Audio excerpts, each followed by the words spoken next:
think we'll get started. So I'm first of all, my name is Faylene Bobier. I'm a member of the Toronto East IS branch, and I'll be chairing the meeting today on sort of what's behind the current crisis in Ethiopia.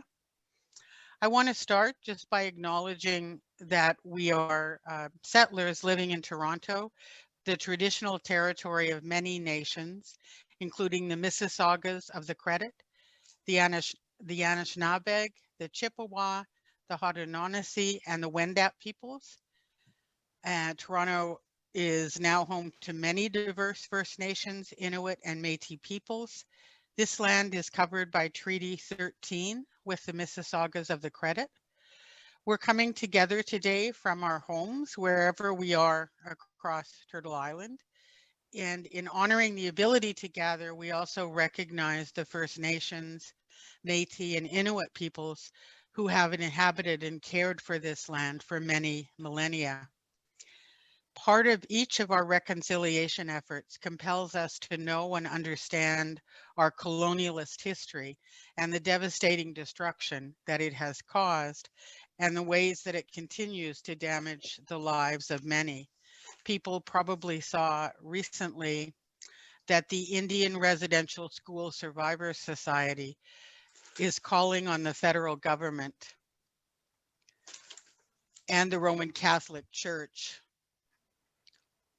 to take action following the discovery of the remains of 215 children buried on the Kamloops Indian Residential School grounds. Prime Minister Justin Trudeau tweeted Friday that this discovery is a painful reminder of the dark and shameful chapter of our country's history. But Angela White, who's the executive director for the Indian Residential School Survivors Society, said basically that both the church and the federal government need to take action. To quote her, she said, "Reconciliation does not mean anything if there is no action to those words."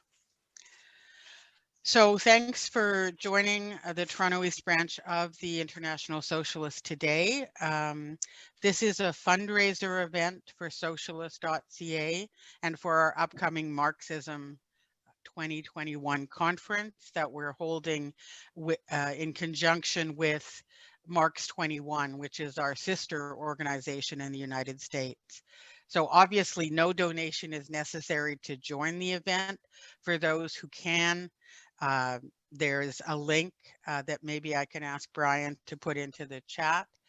But there are other ways to support us. For example, even just sharing articles from our website, Socialist.Ca, to more broadly get out the ideas of socialism. And our speaker today, Ali Awali, has written an article about the history, the background to the current conflict in Ethiopia, which will be posted soon on Socialist.Ca. So without further ado, I want to welcome Ali Awali, who is also an IS member in the Toronto East branch and a longtime revolutionary and activist who was involved in Ethiopian student politics in the late 1960s.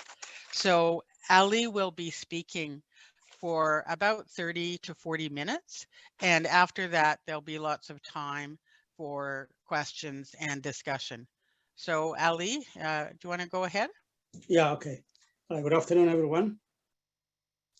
Okay, now let me talk about Ethiopia. First of all, I would like to tell you that the name Ethiopia is a misnomer. I mean, it shouldn't be called Ethiopia. Hello, are you listening to me? I lost you. No, we hear you. We can hear you, Ali. Okay, there was an, okay, sorry. So Ethiopia is an empire. In fact, to tell you the truth, it's an empire built by Emperor Menelik II at the end of the 19th century. Now, the name Ethiopia came from the Greek word which says bird faces. So the name could refer to the Nubians or anyone sub-Sahara. Now that's what he called Ethiopia. Ethiopia was not called Ethiopia. Sometime 700 BC, there was a dam that broke in South Aden, and there was a lot of immigrants who came from South Yemen and settled in the coastal area of the Red Sea, on the side of Ethiopia, Somalia, Eritrea, mainly on the Ethiopian side. These were called the Agazians, the Sabians, and some of them were called the Habasha. These were tribes, they settled there, and there was the Agau, African indigenous, they intermixed for 700 years, and by the time it was 100 BC, civilization sprang called the Aksumite. Aksum became very powerful and dominated the whole Red Sea, and 300 BC, the two brothers, Izana and Sizana, converted into Christianity. So Aksum is the core of the Ethiopian, what they call the Abyssinians, or those people who certainly intermingled with the Agau tribes and the others. And you could tell from your history studies that people migrate, settle down, intermingle. It takes about 1,000 years, and then this civilization spread. So these are called the Abyssinians. First of all, they were called the Aksumite. I want to go into the history, it's very long. Aksum emerged. Aksum was powerful, yes, it existed. Aksum, I'm going to go quick. Aksum was sacked by 800 BC, 800 AD, by a queen called she had several names. Some people call her Gurit. The Gurit in Arabic means the wonder, or she was called Isato, the fire. She burned down Aksum totally, and then burned down the church. Then Aksum's civilization collapsed. So there was another immigration from that, and the Aksumites migrated south and settled into what they call the Amhara Saint, where the Amhara people will emerge. And then the remaining Aksumites in the north are the Tigrayans. With the city Aksum, now there's a civilization. If you go there, you get a chance and tour. It's a very big civilization. The remnants, the obelisks, the steles, and all those are there. There is a real fact. Then that civilization collapsed in, as I said, 800 AD by that queen. Now, as a result of that, the people who remained back there spoke the Ge'ez, and that Ge'ez, the language Ge'ez that the Aksumites spoke, evolved into two languages.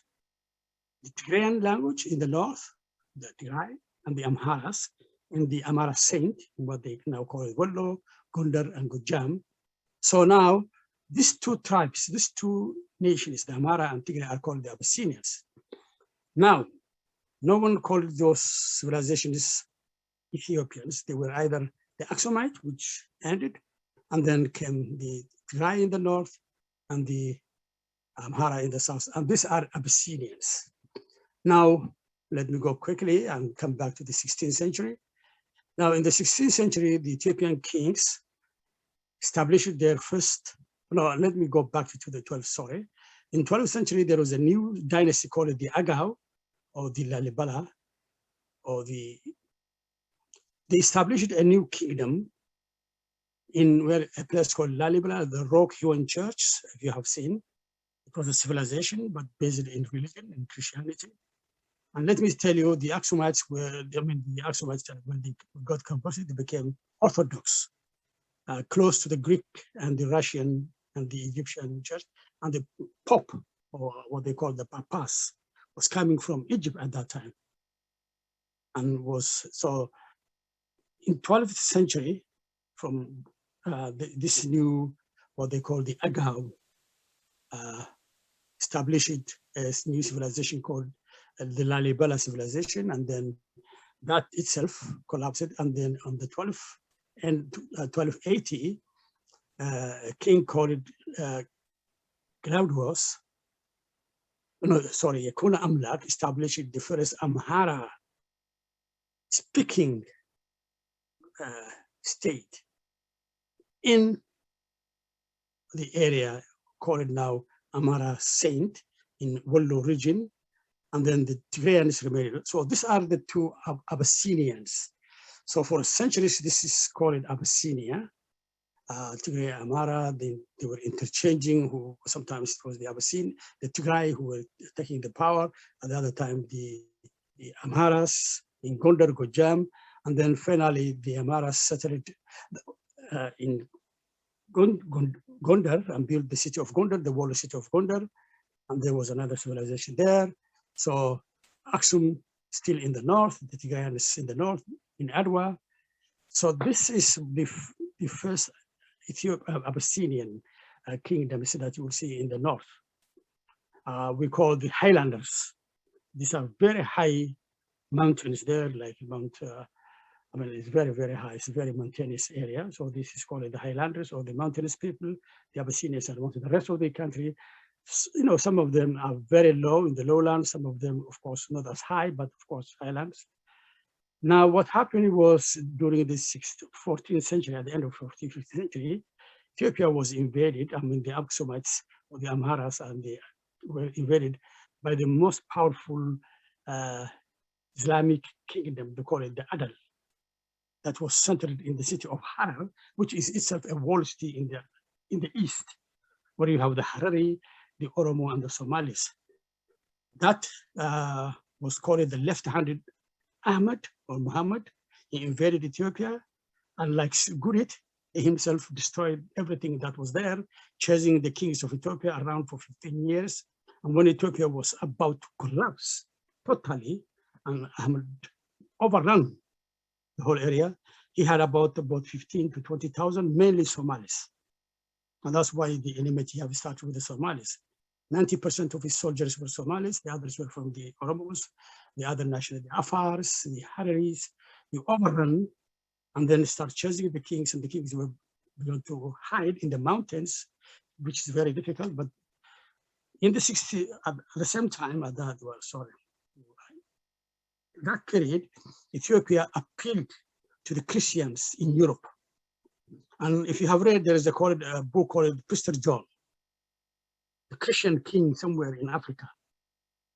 So the Portuguese came to his rescue, to the rescue of the Ethiopians, and Christopher de Gama's son, Vasco de Gama's son, Christopher de Gama came with the soldiers and then helped the Ethiopians.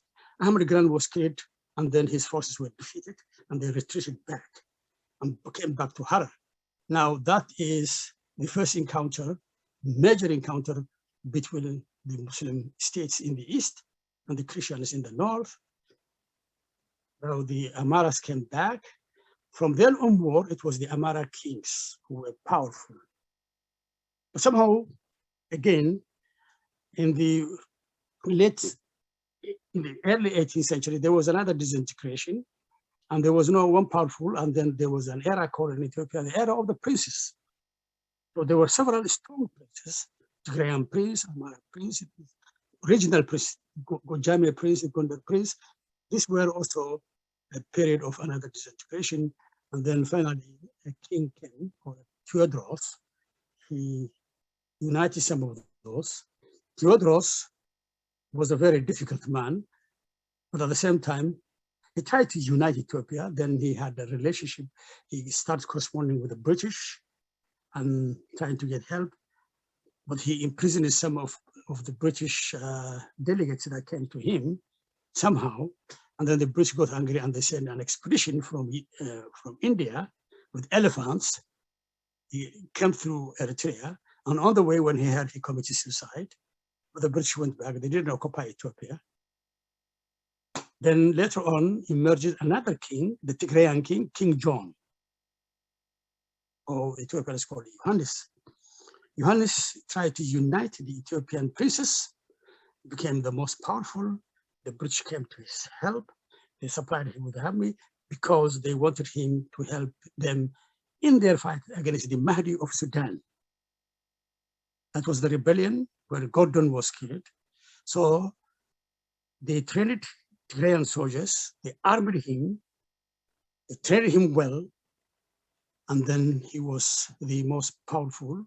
And he has this ambition of expansion into the south. Now, at the same time, there was another king, another prince called Menelik in the south.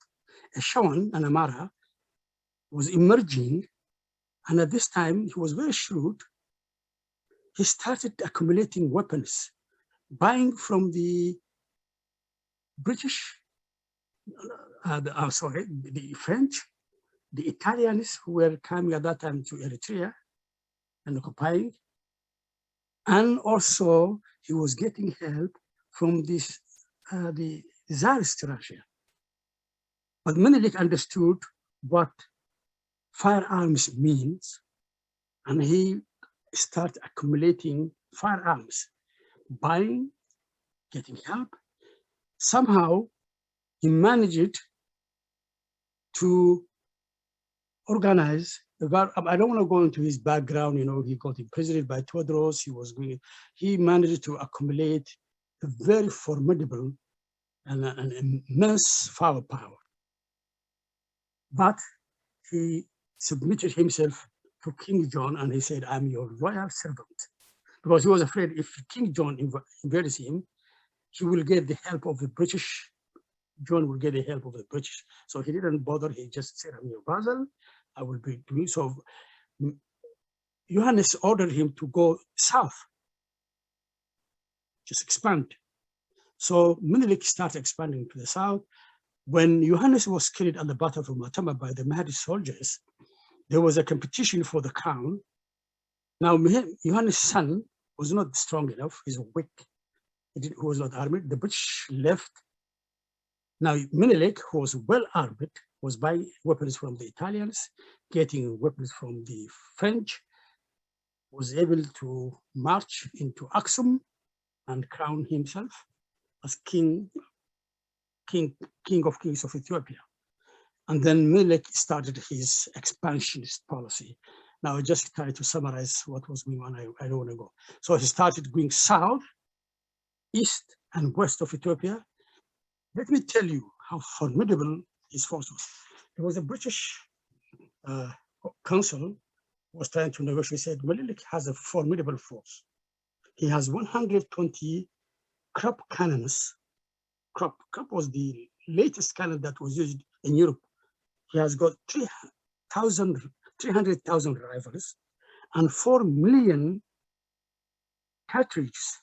He said he is a very formidable force.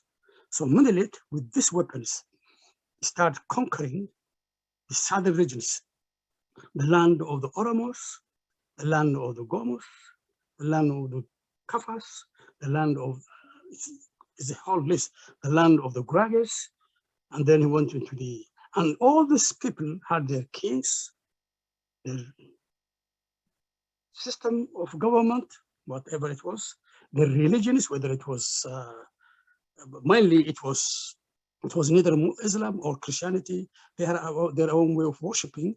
They have their own culture. It's just like the other African countries that were invaded by the British, the French, and the Italians. They were Africans in the south, in the southern part of Ethiopia. The Gomus, the Kafas, the Walaitas, the Sidamas, and then in the east, they were the Muslim states. The ones I told you, the Adel collapsed, but remained in the walled city, and it was ruled by emir. These were the Afars, the Somalis, the Hararis, and the Orgopos. Menelik also invaded there and defeated Emir Abdullahi of Harar in the Battle of Chalanko. And then he went the other Islamic state of Jimma. He also conquered that. Because Menelik had this formidable force and power, none of those African states in the south, or you call them nationalities, were able to defend themselves against his forces. At one time, but later on, his force was increasing.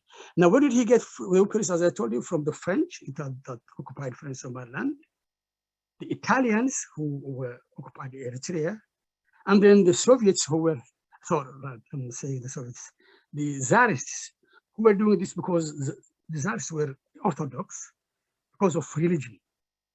And also they had their own design. Now the British did not arm Menelik. They armed Johannes, he's the other king. But now the British were involved with the Mahdi in Sudan. So they didn't want to go and bother themselves with Menelik. They were watching him. They knew what he was doing. They knew that he was formidable. The Italians also had their own design. They wanted to arm Menelik so that the others will not arm him, the French and there was a competition between the three powers. But the Italians were trying to arm him, and their plan was to bring him under their protectorate. So in a treaty called the Treaty of Bachelet, they signed it. The Italians have written those in two languages. In the Italian language, it says Ethiopia is an Italian protectorate, but the Amharic, it wasn't. Now the French knew that, and then they told Menelik, they said the Italians has cheated you, and they told him, in Europe, you are an Italian protectorate. Menelik blew up and said no, and he called the Italians, and there was this conflict. Now there was the Battle of Adwa. Imagine, Italy sent about one Menelik. It was a formidable. The Italians were not able to fight him. He defeated them. That's what the British knew. And the French did this. They told him, you got cheated by the Italians. So that's how he won in the Battle of Adwa. Now Menelik, some Africans believe that he was an African who fought the Italians, but Menelik was an imperialist. And many in the South will not believe you. Tell them, oh, he was an African hero fighting white European forces. No, they will think that he was another imperialist defending his empire from the Italians.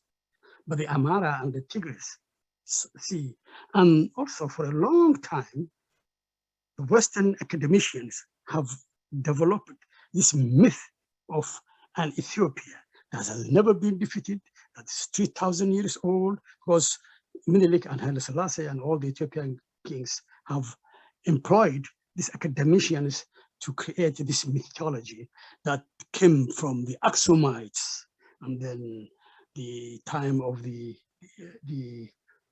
Lalibalas, and then the times of Gondar, and all these Abyssinians, and the present-day Ethiopia has been there for 1,000 years, 3,000 years old. No, that's not true. It's a myth. It's a false story, and it wasn't because the southern states or the southern countries or the nationalities, in fact, they didn't develop into a state, but they had their own system of government. They have their own system of administration, and there are several of them. There are about 80 of them, smaller, but the major ones are the ones in the east, the Somalis and the Oromos. The largest nationality that Emperor Menelik conquered were the Oromos, which is now about 40% of the Ethiopian population. Then there are the Walaitas, a very formidable, the Sidamas. So the southern states, southern nationalities have their system of government, they have their system of administration, they have their religion, they have got their language, they have their, but Menelik conquered them and incorporated into his own empire. Menelik was so ambitious that he was trying to go as far as Uganda when he went into the south. And he was so ambitious that he wanted to go in and conquer Sudan and take Khartoum and Omdurman. And then Clyde and the British negotiators knew, and they said Menelik is very close to the Nile, and the British army in Uganda said he's about 300 kilometers away from us. The Italians knew he was coming to their side. And the French also knew, but the French was the ones who were arming and doing the deal. So the reason why the French were doing all this is they didn't want, you remember, and you all know, Rhodes, the British, the one Rhodes came, had a plan to build a railway all the way from Alexandria to Cape Town. And the French knew that, and the French wanted to build another one from West Africa to East Africa and intersect him, so that the British will not be able to get control of that and dominate Africa. And you know about the Fashoda affair. So the French were trying to do this and trying to get the friendship of Menelik, so he will help them in stopping the British from getting and expanding and making this link from from Alexandria to Cape Town. So all this were, in the meantime, Menelik was getting the advantage of getting, arms from all these groups that are competing for one another. And he himself was in the competition. He was writing to the, during the time of the Berlin Conference, he was not there. The Berlin Conference says that divide the world into the world of Christianity and the non-Christianity. And he wrote a letter. He said, I'm a Christian king and have the right to expand. And in fact, he told them, I have more right than you to go south and conquer the rest of Africa and bring them under my control, under my rule. So you see that how an imperialist and an expansionist he was. He was so shrewd, he was very clever. He knew he played one against another, but in the meantime, he was getting. So the Italians who armed him, it blew in their face in the Battle of Arua, and they retreated into Eritrea and made a concession to him. The French, who were trying to stop the English, made a concession and allowed him to bring his armies in Djibouti. And the British also has to play their game. Now, the British were afraid that Menelik will expand into Sudan and get hold, because already the Italians had got Eritrea, the French has got the coast of Egypt, and they have got Berbera, and they knew that he needed a coast, a port. Then they were afraid that he would invade Sudan, and also they were afraid that he will make a negotiation with the Mahdi, although he hated, and there was Christian Islam, and that's what they were trying to tell him. He's a Muslim, and he was playing a double game. At one time, he would say, okay, I don't like this Mahdists, Muslims, and in the meantime, he would send his secret envoys and say, look, we have to fight the white invaders and and his ambition. So the British understood, and they said, he's very close. He's just on the other side of the Nile. He has already Asosa Benishangul. And let me tell you, Asosa Benishangul is where you have the dam now, where there's going to be a very big conflict. It was a Sudanese, but Menelik took it. So the British knew. The British did not want to fight him because they were engaged with the Mahdi. And they didn't want to bring a small army like the Italians and get defeated by this very formidable. And they knew, they said, no, Clyde, the English council, said Menelik has a very formidable force to reckon with. So they knew they didn't want to him. So now what they have tried to do is they wanted to give him a concession in the east, and that's what they call the Herd. Now let me go to the core of this story. Now that's what Menelik is.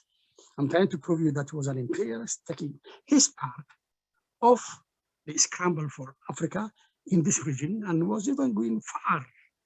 So he built Ethiopia, as we know, the borders now between Sudan, the east with Sudan, and the south with Kenya, in the east with Somalia, and has incorporated all these different nationalities into his empire. And the three European nations that were in Africa at that time, the French, the Italians, and British. The Italians had got British Somaliland. The Italians had got Italian Somaliland. The British has got the British Somaliland and the French Somaliland. They were on the coast. All of them make a deal that they will not arm the Somalis. So Menelik was able to occupy the Somali country in the east, also defeated Harar, the very usually at one time most powerful state in the East Africa. And then he built his empire. And well, that's how he came. Now, the Abyssinians, what we call, the Tigrayans at the time were not dominant. They were a junior partner with Menelik, because Johannes is gone out of the way. Mangasha, his son, was not powerful. The other Ethiopian Amara princes were all defeated. The Wollo, the Gojam, and now the Abyssinian domination of Ethiopia started under Menelik, the modern Ethiopia. Abyssinia became the dominant nationality that has suppressed the different nationalities that we have in Ethiopia, with the Tigrayans being the junior partners. The Tigrayans are not a majority, they're about 5 to 6 million.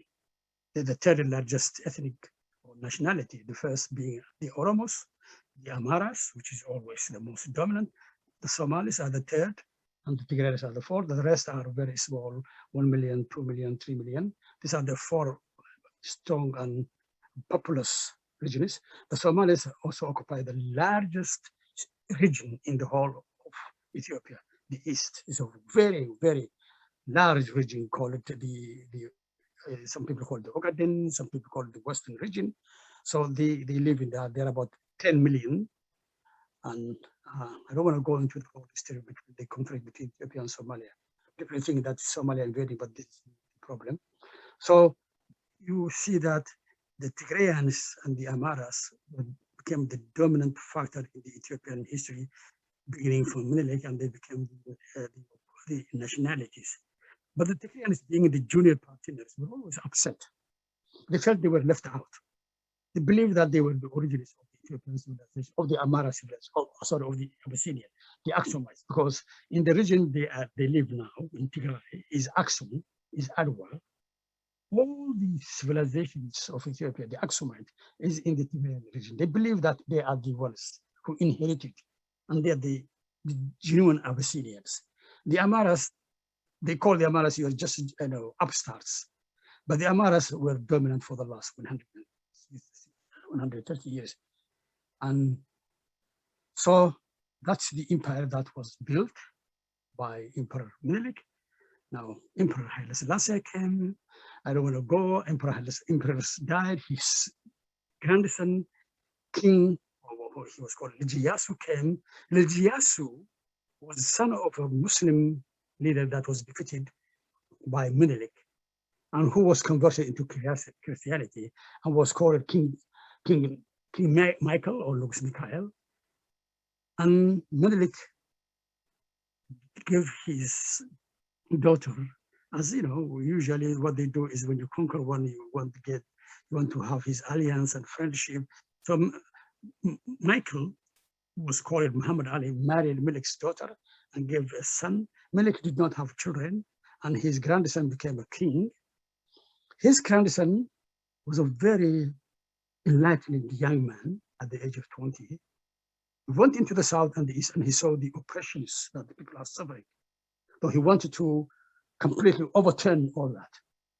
He started giving land, and he went to the east, and he became friends with the Muslims, and then he went into the south. He started, and also he started bringing. He was a young man, and now the British, the French saw that this is completely a dangerous man, because it was during First World War. He was trying to have an alliance with the Turks and the Germans, and the British. That was the wartime, and they said, no, this man has to be stopped. Now, Haile Selassie, who is the son of Menelik's nephew. Now, Haile Selassie, Johannes were brought up by Menelik in his palace. So this young man came, and then they saw the Western powers and the Church of Ethiopia and all this. So this this Iyasu, as a very dangerous man, who's completely, disintegrating the empire. And having friendship with Turks and the other parts Ali, of the yes, sorry, yes. This is Am I going far? No, I'm just letting you know if you could possibly wrap up in say 5 to 10 minutes. Will that be possible? All right, I'm gonna come. I was trying to give you. So now what happened when Yasu was defeated and Haile Selassie was crowned as Emperor of Ethiopia? Haile Selassie ruled for 5 years, and then he fled the country during 1935. The Italians invaded Ethiopia. He came back in 1941. Now, this is the core of the story, and I will just finish it. Now, Haile Selassie, when he came back in 1941, introduced the name Ethiopia so that he could easily justify the empire that was built by Menelik. And now, in 1945, the name Ethiopia appeared, the Greek name, and then he registered himself as Ethiopia. And now the Ethiopia, as you know, is as a result of that. Haile Selassie, when he came into power, has established or consolidated Menelik's empire, brought the 14 provinces, not just, and named 14 provinces, named the name of Ethiopia. Now the Tigrayans at this time were angry And they had their first rebellion in 1941, 45, I think, against him, called the First Wuyane. It was suppressed by with the help of the British. Now the Tigrayans were angry all this time. Now in the 1970s and 1960s, let me go. Now I have told you about the empire that was built by Emperor Haile Selassie and then consolidated by Menelik, and then later on the Derg. Now all this kept and sustained the expansionist policy of Emperor Menelik and Ethiopia. Then the southern nationalities were always oppressed. They lost their language, they lost their culture. Some of them were forcibly assimilated. The Tigrayans were playing two games. They saw themselves as secondary nationality, and at the same time, they were junior partners with this. Now, in the 1970s, some of the Tigrayans who were students in the Haile Selassie First University, who saw the Ethiopian Student movement, believed that they could have their own Tigray region, and they wanted to get out of this partnership. Now, what happened is they established the TPLF, and at this time, the national cohesion of Ethiopia came into the surface in the Ethiopian student movement. Walilin Mokonnen has written his article that Ethiopia is an empire, that the other nationals are suppressed, and I send you, some of you have sent you that, you just read that. So here came the conflict between the Tigray and the Amaras. The TPLF established their own liberation front, helped by the EPLF, the Eritrean People's Liberation Front. They established it, and then in the 1990s, they swept into power, defeated the Derg, and then the Derg collapsed, and they came into power and established a very successful coalition called the Ethiopian Revolutionary Democratic Party, EP, Ethiopian People's Revolutionary Democratic Party, EPRDF. It was a coalition consisting of the Oromos, of some Amaras who were, the Gondares usually, who always was angry, and the Tigrayans were dominated. They came into power, and then it became a Tigrayan rule. The Amaras saw this. Now they came back over the Tigrayans.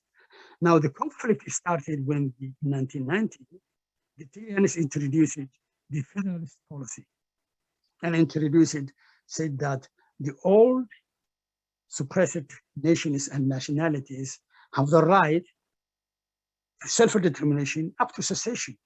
And they introduced a constitution.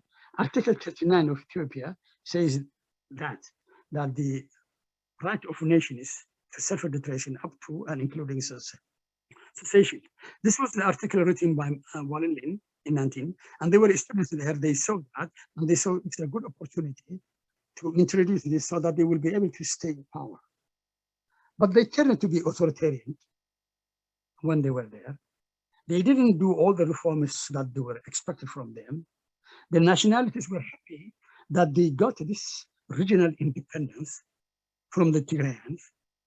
They saw the Article 39, the one that gave them the right to secede even if they want. So what Walilin has written in 1970, they put into practice, and now Ethiopia has got 10 regional states, independent regional. The southern nationalities, the Somali nationality, the Afaris, the Tigrayans, the Amaras. So rather than having, that's what, now the Amaras got angry and didn't want this, and they want to bring the old status quo. And for the last 30 years, they were carrying a very vicious campaign in all the media against the federalist system, because they say the federalist system has brought the disintegration of Ethiopia and the conflict that we see now. There are some conflicts between the different nationalities, but it's not because of the federalist system. It's because the old system itself created this. And those people have got their borders here and those borders here, but the TPLF did not solve that. To tell you the truth, the TPLF did not go far to give independence to these regions. And then in 2018, the people got upset, especially the Oromos, who is the majority, led an uprisal against the TPLF. And then the Amaras sneaked in and became an ally with the Tigrays. And the Tigrayan power was, I mean, they, you know, they didn't send them, but what happened was Abiy Ahmed, who was part of the coalition, emerged. He's an Oromo. His father is Oromo. His mother is Tigrayan. Sorry, his mother is Amara. He was elected, and then he came into power. And what happened? He limited the power of the TPLF, the Tigrayans. He started bringing reform. You know, he made a peace with Eritrea. He won the Nobel Prize. Now the Tigrayans were removed from power. They went back into their state. And the main reason, the vicious campaign of the Amaras. Now, Abiy fell into that trap. He came as a reformist, but immediately he went into the trap. And then the Oromos who brought him saw that, and they became upset again. And you remember last year, there was a big uprising. And what happened was, he introduced what they call the Prosperity Party, which has distanced itself from the federalist system. And the Amaras are looking for that, and that's what they want. The TPLF went into their state, established it, and there was supposed to be an election last month, sometime in April. Sorry, it was in October, but it didn't go. So the TPLF refused to be part of the what they call the Prosperity Party. They want to keep, and they say unless there is an election, they carry their own election. And of course, as a result of that, that was what triggered. And then Abiy said that, no, you cannot carry your own election. And they said, Abiy, your time has expired, you go, you are no more the leader. And then this election that was carried in Tigray triggered the conflict that you see now. And sometime, what happened was the Tigrayans, they had a very formidable force, 200,000. They were well armed all the time. They were arming themselves, the TPLF, and they were stationed at Tigray. There was another division in the north, called it the Northern Division, a mechanized division. They invaded that division, overtook it, and this was the reason why Abiy invaded in November, and the war started. Abiy said he doesn't want to carry the election because of COVID, but he went into war in November, in the middle of the COVID. Now, the other surprising thing that I would like to add is he got an alliance and a friendship from the devil. Now, Eritrea, which about 30 years back was a friend of the TPLF, has trained the TPLF, made an alliance with the TPLF. They fought a war, very bloody war again. They became enemies, joined, but because Eritrea wants the TPLF to be defeated and smashed, so they joined the TPLF and they sent what people said 42 divisions, over more than 200,000. Eritrea is well armed, and it's the Eritrean forces that defeated the TPLF from the north. Rape, murder, and wanton destruction. Now, we are all shocked because Eritrea, which was 20 years ago, not got its independence with the help of the TPLF, came back and invaded and has an alliance. Now the story is that Eritrea and Ethiopia are allied. Eritrea, which was 20 years fighting for its independence, opposes the federalist system of Ethiopia and told Yohannes. Now, I was reading an interview that was made by Socialist of Work. He said, I told, in his interview, he said, I told Meles Zenawi not to introduce the federalist system in Ethiopia. And what we all are surprised is why on earth will Eritrea oppose federalism? Because 2 years ago, all these nationalities had their offices in Asmara. The reason being, Eritrea itself has got its own nationalities, the Afars, the Northern Tigray, the Benamnis, the Bejas. He doesn't want that. He blames the British on that, but there was a debate in Ethiopia in the 1970s that Eritrea also, when they get independence, should allow the other nationals. That's why he hates federalism in Ethiopia, and he hates democracy, he hates election, and he smashed helping Ethiopia. Ethiopia would not have been able, they would not be able to defeat, they would not have been able to defeat the TPLF. It was a formidable. It was with the help of the EPLF. Now, this is the core of the conflict. The nationalities in the South are now looking for an opportunity. They believe that if they don't get the rights, they will either fight to the teeth. Already there is a big fight between the Ethiopian state and the OLF, or the Oromo Liberation Front, and also there are fights in Benishangul. They're well armed, and there is also fights going on in the south among the Walaitas. All these nationalities now got their own independence. They got their own state. They don't want to go back into the old system, and they will. So this is the problem that we have in Ethiopia. Now the other factor that came into the Ethiopia that's very dangerous, that worries everybody, is Eritrea that came into the Ethiopia, helping the Ethiopian state, bailed out the Ethiopian state, defeated the TPLF, and now is still there, causing wanton destruction. And the hate that has been created by the TPLF, the Eritreans, is very deep. They start hating the Amaras and this, and you always hear. This is what Ethiopia, this is the conflict. Now the conflict has got a dimension, Eritrea. Now we are worried that Sudan and Egypt are coming into the dimension because of the dam.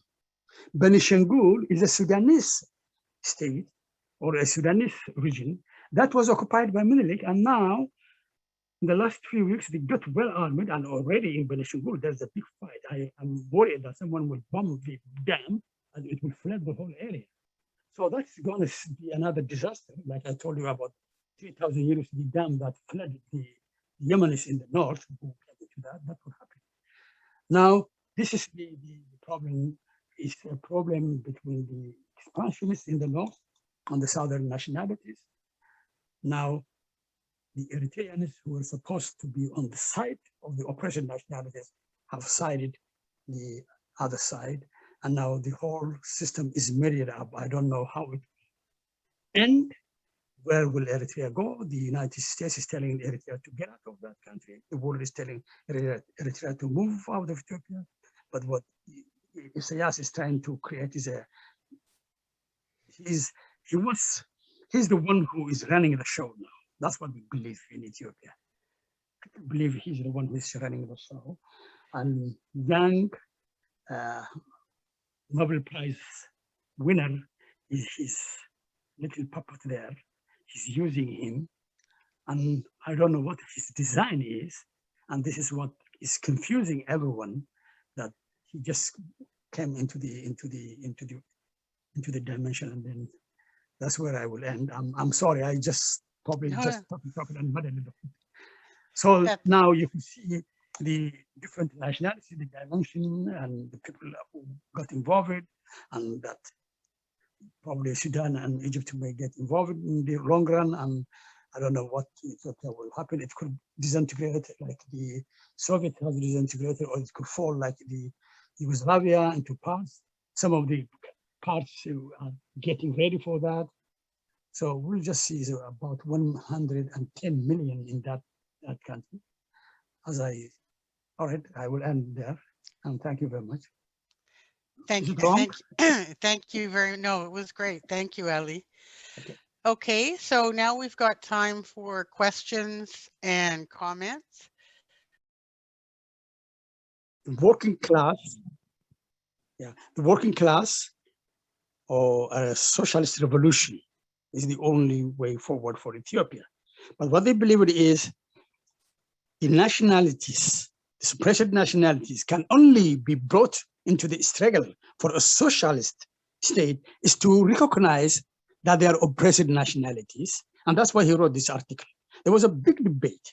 He wrote this article that we got to to get into the nationalities, which are the majority of the people of Ethiopia who were colonized, that's what the Ethiopians believed, suppress it, exploit it, like the Naftanya system, could only be brought into if there is a recognition of the socialists that these are oppressed nationalities, not as the state teaches. And that was his article. So the perspective of the Ethiopian Senate was the way forward for Ethiopia is a socialist, but recognize first the rights of the nations who are oppressed, who were suppressed, who were exploited.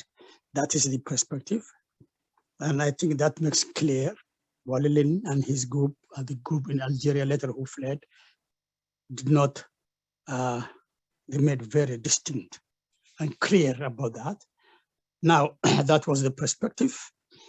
The working class played a role when Haile Selassie came.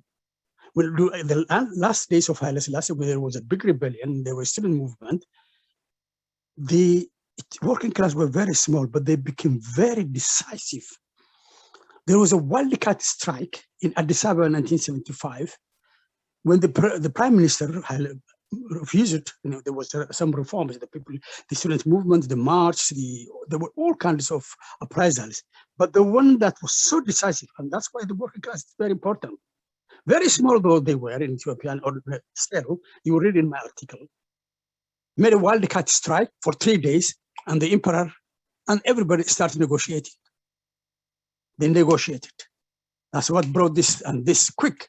So you see the working class and its weight is small, though they were. So the Ethiopian student movement knew, and they were trying to organize themselves in the Kera region. So I think the Derg is the one who came and smashed that. The working class during the Derg also fought for federalism, although Selo was the other one, and then the Selo was created, and the Derg created another one. But even then, under the influence of the Derg and control, the working class were fighting for this federalism, because many of them were either part of the students or knew what was going, and they knew that unless the rights of the nations are recognized, Ethiopia will not exist. So they tried. So see, that's what they tried. Now the working class is larger. Muslim asked the economy. The Ethiopian economy expanded during the time of the TPLF. The working class is strong, but every state or every government that comes first tackles the working. They don't want the working class to be free and independent. They know the issue very well. So the Ethiopian students were very clear about that. That's where I will pass. Now, the other question that we shall ask is what led into the conflict? What led into the conflict is the TPLF, who were for the last 30 years authoritarian. They brought in federalism, but they didn't go far into democratizing Ethiopia and allowing the regional states that are independent now, that got their parliament, like we have the provinces now in Ethiopia, in Canada. They have the regional, they have the parent, but they didn't go. The TPLF was still dominating, and then the Oromos and the other nationalities were, wanted things to go farther, and that's how Abiy came in 2018. There was a rebellion by the Oromos, but the Amaras also tried to interject themselves, and now I could say hijacked that one, and Abiy came, who was really meant to bring reforms. He brought reforms, he made peace with Eritrea, and he made, he brought back all the people who were in exile, but later on things have changed, and now he succumbed into the Amara domination, and which was big. And mind you, for the last 100 years, there was a big bureaucracy, an Amara bureaucracy. Like the Russian Revolution, when they came, it was the bureaucracy who sabotaged.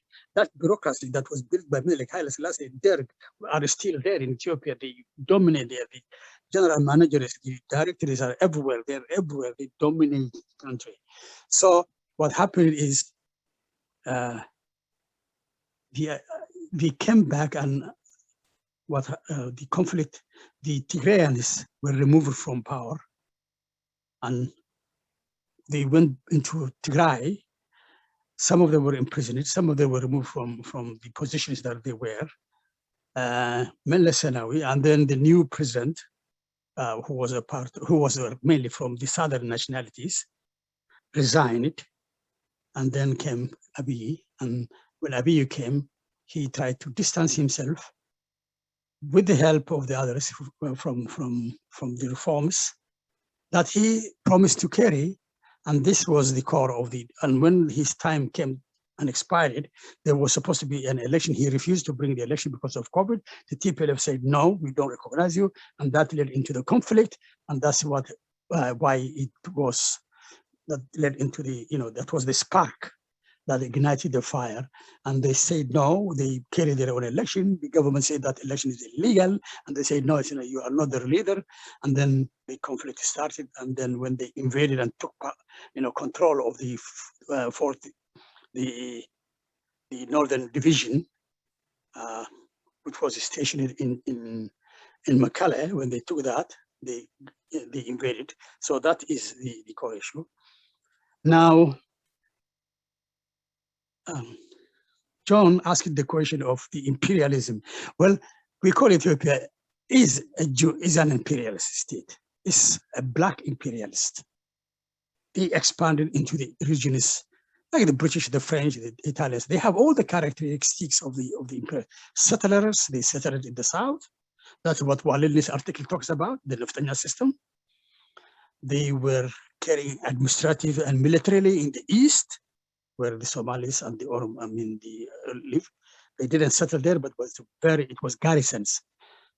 And also, they have all the assimilation policies that the French was using in Algeria and the British was using in Zimbabwe. They were trying to assimilate other nationalities into their culture. And the Ethiopians had all the characteristics. Now, what makes difficult for everyone and for all of you now, people believe Ethiopia is just another African country, like other Africans who defended themselves from the British, from the Italians, and they were Africans. And a lot of Africans believe that, Ethiopia is a country that fought the Italians, defeated the Italians, and repulsed the imperialists. No, they were carrying their own imperialism in the south. They were expanding, and they were partners, junior partners. But the British and the French and the Italians also limited them. They didn't allow them to get control of the costs. So although Ethiopia was an imperialist, they just saw that they shouldn't be, a bigger, and the British was trying to deal with them later on. So to answer your question, for everyone, it's very complicated. For you, what you've been reading all the time is an Ethiopia. And that name is misnomer. It's not the right name. I mean, many people in the South believe, no, that name will disappear. Nobody wants that name. And the other question that the other comrade asked about the conflict. Well, there is a conflict between the Somalis and Ethiopia. In the east, there is you have seen the wars in 1977. Somalia invaded. Somalia is an independent state that was created by the former British and Italian Somaliland. Now the constitution of Ethiopia, the Somali constitution, says that the unification of all the Somalis that were colonized by the imperialists, including Ethiopia. So the Somalis believe that Ethiopia is a colonizer of their land. So that is the other conflict that you will see outside. The conflict between the Ethiopia and Somalia is a bit complicated. Many people believe that it's Somalia, but the Somalis in Ethiopia are the third largest nationality, over 10 million, and they occupy the largest. So that is another one. Okay, the other question that you have asked is, I think I answered it. What triggered the war is that, conflict, that the TPLF did not recognize Abiy because his time expired. They didn't want to be part of the Prosperity Party, and then they refused it, and then the invasion came. And of course, I think, made myself clear about the working class in Ethiopia, and still the potential is the working class. But what is required in Ethiopia is the other national